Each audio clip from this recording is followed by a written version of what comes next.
ناظرین کو دیتے ہیں جنگ بندی پر متفق ہونے کے باوجود اسرائیل کی لیبنان پر بمباری جاری ہے۔ لیبنان میں اسرائیل کی جانب سے حملہ کیا گیا ہے جس میں 8 شہری شہید ہو گئے ہیں۔ عرب میڈیا کے مطابق اسرائیلی حملے میں 22 شہری زخمی بھی ہوئے ہیں۔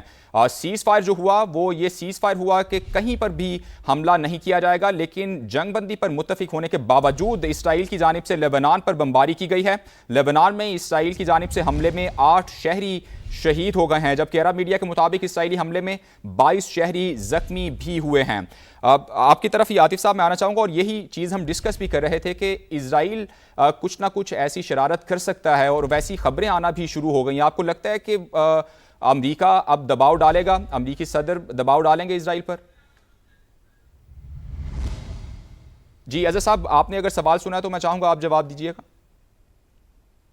جی دیکھیے، یہی بات ہم کچھ دیر پہلے ڈسکس کر رہے تھے کہ جو سپوائلرز ہوتے ہیں اور ایران کی جو اسرائیل کی سائیکی ہے، وہ ظاہری بات ہے اس سارے معاملے کو آسانی سے ہضم نہیں ہوگا، کیونکہ وہاں پر بھی دو بڑے گروپس ہیں، جو ایک تو جنگ کے لیے بالکل تیار ہے یا کر رہا ہے، جو ایکسپینشن کے سارے معاملات ہیں۔ تو یہ اب جو لبنان پر تازہ ترین بمباری ہے، ظاہری بات ہے یہ جو فریقین ہیں ان میں ایک بد اعتمادی پیدا ہو سکتی ہے، لیکن اس وقت کیونکہ امریکہ کے صدر کی طرف سے بیان آیا اور وہ فرائیڈے کو آ کے بیٹھ رہے ہیں یہاں پر اور اس سارے معاملے کو آگے لے کے چلیں گے، تو ہمیں توقع یہ کرنی چاہیے کہ امریکہ جو ہے، کیونکہ امریکہ کے بغیر اسرائیل کچھ نہیں ہے، اور اگر امریکہ کی مرضی کے بغیر اسرائیل کچھ کرتا ہے تو اس کو زیادہ مزاحمت کا، زیادہ مسائل کا اور زیادہ اپنے ملک کے اندر جو حملوں کا خطرہ ہوگا، اور اس کو روکنا بھی شاید ان کے بس میں نہ ہو، کیونکہ ابھی بھی جو یہی کہا جا رہا ہے کہ اسرائیل کے اندر جو ٹھیک ہے اظہر صاحب، ہمارے ساتھ ہی موجود رہیے گا۔ علامہ طاہر اشرفی صاحب نے ہمیں جوائن کیا، انہیں شامل گفتگو کرتے ہیں۔ بہت شکریہ علامہ صاحب آپ کے وقت کا۔ پاکستان یقینی طور پر سفارتی ایک بڑی کامیابی حاصل کر چکا ہے، اور جس تنازع پر پوری دنیا کی نظریں تھیں، اور نہ صرف نظریں تھیں بلکہ پوری دنیا متاثر ہو رہی تھی، پاکستان اس میں پیس میکر کی حیثیت سے سامنے آیا۔ کیا کہیں گے آپ؟ بسم اللہ الرحمن الرحیم، نحمدہ ونصلی ونسلم علی رسولہ الکریم۔ اللہ رب العزت نے قرآن کریم میں ارشاد فرمایا ہے، لئن شکرتم لازیدنکم، اگر تم میرا شکر ادا کرو گے تو میں تمہیں بہت زیادہ نواز دوں گا۔ ہم سب سے پہلے اللہ رب العزت کا شکریہ ادا کرتے ہیں کہ جس نے ہمیں سرخرو کیا ہے، اور یہ ایک بہت کٹھن مسئلہ تھا۔ اسلام آباد کا امن مشن جو تھا، ایک دشمن کسی صورت نہیں چاہتے تھے کہ اس میں کامیابی ملے، اور لیکن ہمارے دوستوں نے ہمارے ساتھ بھرپور تعاون کیا۔ 2 مرحلوں میں، ایک بات آپ یاد رکھیے، یہ 2 مرحلے تھے۔ پہلا مرحلہ تھا کہ عرب اسلامی ممالک کو ہماری طرف سے یہ جو گزارش تھی کہ آپ نے جواب نہیں دینا،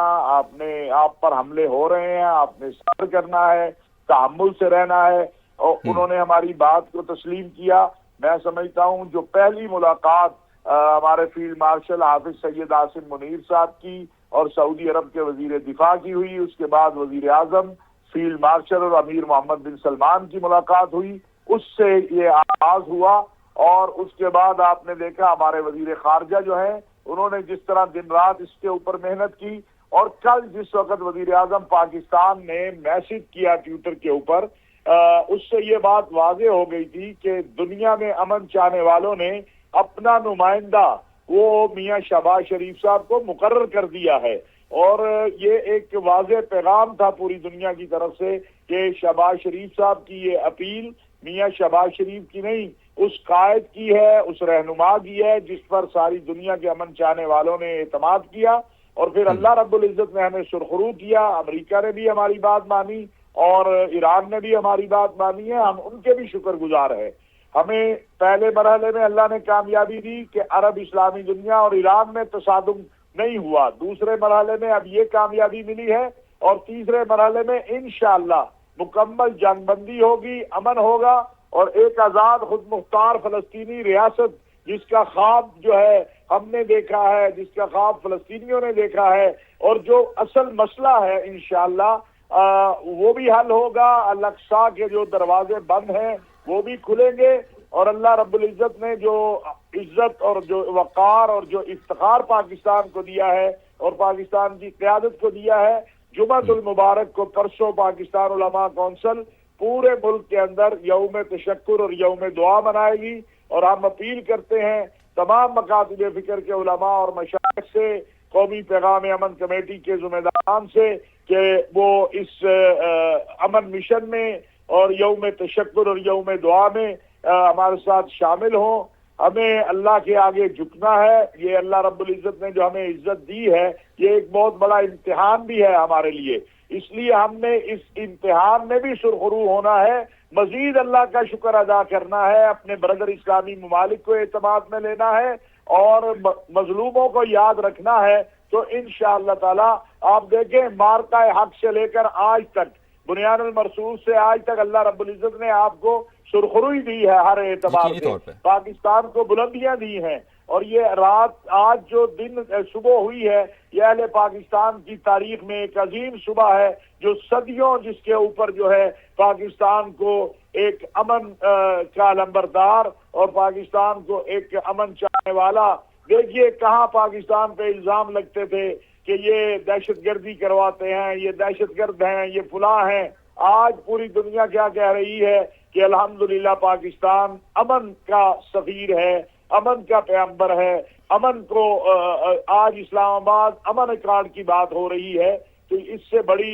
میں نہیں سمجھتا پاکستان کے لیے، پاکستانی قوم کے لیے، ہماری قیادت کے لیے کوئی فخر کی بات ہے۔ میں وزیر اعظم صاحب کا، فیلڈ مارشل صاحب کا، وزیر خارجہ ان کا شکریہ بھی ادا کرتا ہوں، دعا گو بھی ہوں کہ اللہ رب العزت ہماری قیادت کو ہر طرح کے شر سے محفوظ رکھے۔ ایک بات اور کہنا چاہتا ہوں کہ ہمارے پڑوسی کو بڑی تکلیف ہوگی ایک کو تو، اور وہ اسرائیل کے ساتھ مل کر کوشش کرے گا کہ کسی طرح یہ امن مشن ناکام ہو، لیکن انشاءاللہ اس کی کوششیں ناکام ہوں گی۔ دوسرے پڑوسی کو ہم یہ کہنا چاہتے ہیں کہ دیکھو دہشت گردی، دہشت گردوں کی سرپرستی اور اپنے محسنوں کے اوپر تخریب کاری کر کے سرخرو نہیں ہوا جاتا، سرخرو ہمیشہ سچ کے ساتھ، حق کے ساتھ اور امن کے ساتھ ہوا جاتا ہے، جو اللہ رب العزت نے آج پاکستان کے حصے میں ڈالا ہے۔ تو افغانستان کو بھی ہم دعوت دیتے ہیں کہ اب ہمارے افغان بھائی جو ہیں وہ اس بات کو سمجھے اور ہندوستان اور اسرائیل کے ہاتھوں کھیلنا بند ہو، اور امن کے مشن میں پاکستان کے ساتھ شامل ہوتے ہوئے وہ دہشت گرد جو افغانستان میں بیٹھ کے پاکستان کے اندر تخریب کرتے ہیں ان کو پاکستان کے حوالے کریں، اور پاکستان کے خلاف اپنی سرزمین کو استعمال کرنے سے روکے، کیونکہ اب دنیا کسی صورت یہ قبول نہیں کرے گی کہ افغان سرزمین جو ہے وہ پاکستان کے خلاف دہشت گردی کے لیے استعمال ہو۔ یقینی طور پر علامہ صاحب ہمارے ساتھ ہی موجود رہیے گا۔ فیض رحمان صاحب امریکی صحافی ہیں، انہوں نے ہمیں جوائن کیا، انہیں شامل گفتگو کرتے ہیں۔ بہت شکریہ فیض صاحب آپ کے وقت کا۔ یقینی طور پر ساری دنیا کی نظریں اس معاملے سے پر ہیں، اور ساری دنیا یہ چاہ رہی ہے کہ یہ معاملہ ڈیفیوز ہو، اور کچھ ایک امید لگی ہے پاکستان کی سفارتی کوششوں کے ذریعے۔ آپ کیا سمجھ رہے ہیں یہ 15 دنوں میں مذاکرات کامیاب ہوتے آپ کو نظر آ رہے ہیں؟ چونکہ یہ خدشہ بھی ہمارے جو پینلسٹ ہیں وہ ظاہر کر رہے ہیں کہ اسرائیل کوشش یہ کر سکتا ہے کہ کسی طرح سیبوٹاج کرے اس معاملے کو۔ آپ کیسے دیکھ رہے ہیں اسے؟ دیکھیے اس میں کوئی شک نہیں ہے کہ ظاہر ہے تمام ممکنات ہیں، ابھی بھی یہ جو صورتحال ہے نازک ہے، یہ ابھی انہوں نے جو کہا ہے کہ ڈبل سائیڈڈ، ان کا جو ٹویٹ تھا ٹرمپ صاحب کا وہ تھا ڈبل سائیڈڈ سیز فائر، یعنی